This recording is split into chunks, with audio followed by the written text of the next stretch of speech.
ठीक है, चलिए इसको समझने की कोशिश करते हैं।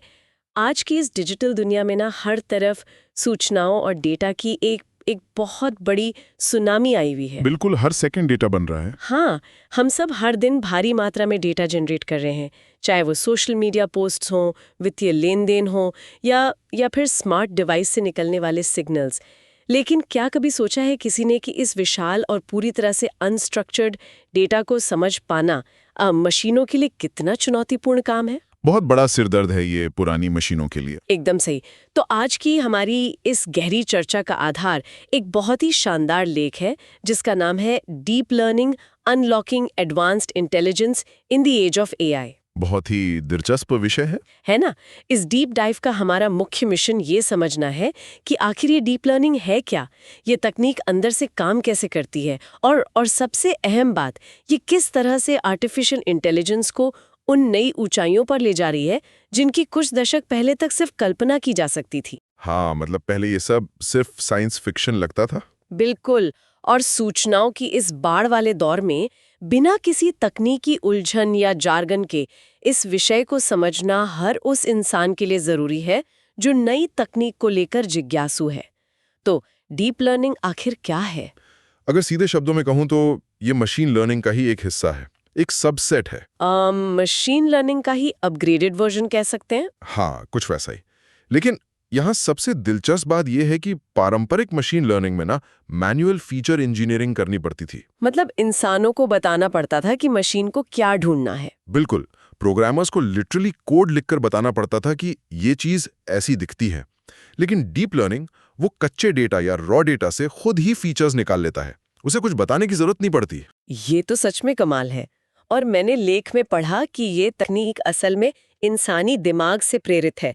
मतलब जिस तरह हमारे दिमाग में न्यूरॉन्स काम करते हैं, इसमें भी कई परतों वाले मल्टी लेयर्ड न्यूरल नेटवर्क्स का इस्तेमाल होता है ना? एकदम सही कह रही हैं। ये न्यूरल नेटवर्क्स डेटा के अलग-अलग पैटर्न्स को खुद ब खुद समझते हैं। यहाँ मुद्दा सच में बहुत दिलचस्प हो जाता है, क्योंकि अगर हम इसकी ताकत की बात करें तो हमारे स्रोत में इसके 5 प्रमुख कामों या क्षमताओं पर बहुत जोर दिया गया है। सबसे पहला है इमेज और स्पीच रिकॉग्निशन। हाँ, और इसमें इसने जो क्रांति लाई है वो अभूतपूर्व है।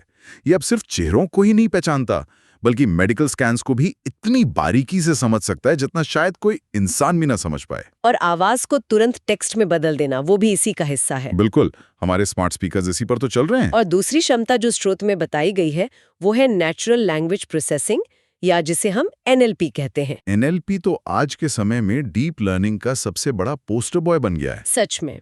मतलब ये सिर्फ शब्दों का अनुवाद नहीं करता, ये भाषाओं के भाव को समझकर अनुवाद करता है। इंसानों जैसी भाषा लिख सकता है, भावनाओं का विश्लेषण कर सकता है और बड़े-बड़े दस्तावेजों का सारांश भी निकाल सकता है।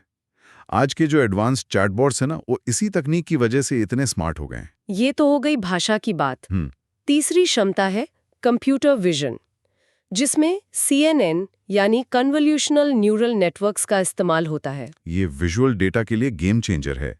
ऑटोनॉमस वाहन या जो स्वचालित कारें होती हैं ना, वो बिना ड्राइवर के सड़कों पर कैसे चलती हैं? वो अपने आसपास की दुनिया को इन्हीं CNNs के जरिए देखती होंगी। बिल्कुल, और सिर्फ कारें ही नहीं, बड़ी-बड़ी निगरानी प्रणालियों या सर्वेलेंस सिस्टम्स में भी यही तकनीक काम कर रही है। समझ गई।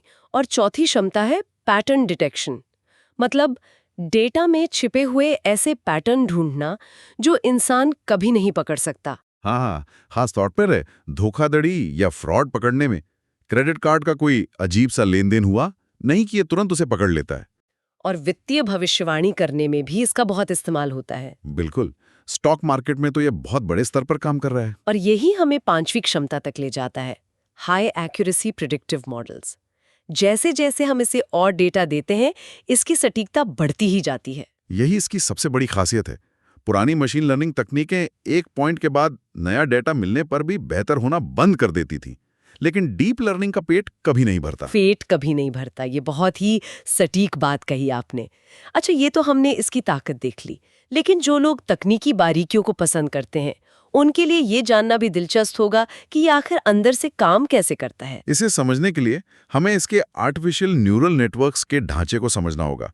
ये मुख्य रूप से 3 परतों में बटा होता है। इनपुट, आउटपुट और इनपुट लेयर से कच्चा डेटा अंदर जाता है। जैसे कोई तस्वीर या कोई टेक्स्ट। हाँ, बिल्कुल। और आउटपुट लेयर हमें फाइनल जवाब देती है। लेकिन जो असली जादू है ना, वो इन हिडन लेयर्स के अंदर होता है, जहां हर परत जानकारी को आगे बढ़ाती है। सही कहा। और ट्रेनिंग के दौरान जब मशीन कोई गलती करती है तो वो ऑप्टिमाइजेशन एल्गोरिदम का इस्तेमाल करके अपनी गलती को सुधारती है। मतलब वो वापस जाकर अपने कैलकुलेशन ठीक करती है ताकि अगली बार गलती कम हो। बिल्कुल। इस प्रक्रिया को बार बार दोहराया जाता है जब तक कि मशीन लगभग सटीक जवाब ना देने लगे। ये वाकई एक बहुत ही शानदार प्रक्रिया है। अगर हम इस मुद्दे को एक बड़े दायरे में देखें तो इसके असली दुनिया में उपयोग क्या-क्या हैं? अगर हम इस मुद्दे को एक बड़े दायरे में देखें तो इसके उपयोग हर उस जगह हैं जहां डेटा है। हेल्थ केयर को ही ले लीजिए, ये बीमारी की भविष्यवाणी कर रहा है और नई जीवन रक्षक दवाओं की खोज कर रहा है। और वो भी बहुत कम समय में। बिल्कुल। फाइनेंस में ये रिस्क मॉडलिंग और एल्गोरिथम ट्रेडिंग कर रहा है। ई-कॉमर्स में वो जो हमारी पसंद के सामान की सिफारिशें या रिकमेंडेशंस मिलती हैं। एकदम सही। वो निजीकृत सिफारिशें डीप लर्निंग का ही कमाल हैं। और इसके अलावा साइबर सुरक्षा में भी नेटवर्क पर आने वाले खतरों की तुरंत पहचान करने में इसका बहुत बड़ा हाथ है। तो इस सब का आखिर मतलब क्या है? इसके फायदे तो हमें साफ दिख रहे हैं। ये अव्यवस्थित डेटा को आसानी से प्रोसेस कर लेता है और लगातार अपनी परफॉर्मेंस में सुधार करता है। लेकिन हर नई तकनीक की तरह इसकी भी कुछ बहुत गंभीर चुनौतियां हैं। हाँ, स्रोत सामग्री में भी इन चुनौतियों पर काफी जोर दिया गया है। सबसे पहली चुनौती तो यही है कि इसे बहुत अधिक डेटा की जरूरत होती है। बिना भारी भरकम डेटा सेट के ये मॉडल कुछ नहीं सीख सकते। और इतने बड़े डेटा को प्रोसेस करने के लिए जो कंप्यूटर चाहिए, जो कंप्यूटेशनल पावर चाहिए, वो भी तो बहुत ज्यादा होती होगी। बहुत ज्यादा। इनकी ट्रेनिंग में हफ्तों लग जाते हैं और इसमें भारी मात्रा में बिजली और पैसा खर्च होता है। लेकिन इन सबसे भी बड़ी एक चुनौती है जिसके बारे में चर्चा करना बहुत जरूरी है। आप इंटरप्रिटेबिलिटी और ट्रांसपेरेंसी की बात कर रहे हैं ना? बिल्कुल। ये इस तकनीक का सबसे बड़ा ब्लैक बॉक्स है। ब्लैक बॉक्स यानी हमें नहीं पता कि अंदर क्या चल रहा है। हाँ, ये तकनीक आपको सटीक जवाब तो दे देती है। मान लीजिए इसने बता दिया कि किसी स्कैन में ट्यूमर है, लेकिन वो इस जवाब तक पहुंची कैसे, किन पैटर्न्स के आधार पर उसने ये तय किया, ये समझना इंसानों के लिए लगभग नामुमकिन है। एकदम। और जब बात स्वास्थ्य सेवा या क्रिमिनल जस्टिस जैसी संवेदनशील चीजों की हो तो ये पारदर्शिता की कमी एक बहुत बड़ा खतरा बन जाती है। ये बहुत ही गंभीर बात है। अगर आज की चर्चा का सारांश निकालें तो ये साफ है कि डीप लर्निंग डेटा के जटिल पैटर्न्स को समझकर हमारे स्वास्थ्य, वित्त और उन्नत ऑटोमेशन के भविष्य को तेजी से आकार दे रहा है। इसमें कोई शक नहीं है। इसने एआई की दुनिया को पूरी तरह से बदल कर रख दिया है। लेकिन जाने से पहले मैं एक विचार जरूर छोड़ना चाहूंगा जो स्रोत सामग्री के उसी पारदर्शिता वाले हिस्से से जुड़ा है। हाँ, बिल्कुल बताइए। चूंकि ये तकनीक लगातार स्वास्थ्य सेवा और फाइनेंस जैसे बहुत ही संवेदनशील क्षेत्रों की रीढ़ बनती जा रही है, लेकिन इसके निर्णय लेने की प्रक्रिया में पारदर्शिता की भारी कमी है। तो ऐसे में क्या बिना ये समझे कि मशीन अपने निष्कर्षों तक कैसे पहुंच रही है, इतने उन्नत ऑटोमेशन पर पूरी तरह निर्भर हो जाना हमारे लिए सुरक्षित है? ये वाकई सोचने वाली बात है। बिल्कुल। क्या हमें उस सिस्टम पर आंख बंद करके भरोसा करना चाहिए जो अपने ही फैसलों को समझा नहीं सकता? ये एक ऐसा सवाल है जो चर्चा खत्म होने के बाद भी बहुत देर तक दिमाग में घूमता रहेगा और इसका जवाब भविष्य की खोज के लिए खुला है। तो आज की इस गहरी चर्चा में बस इतना ही। हमारे साथ जुड़ने के लिए धन्यवाद।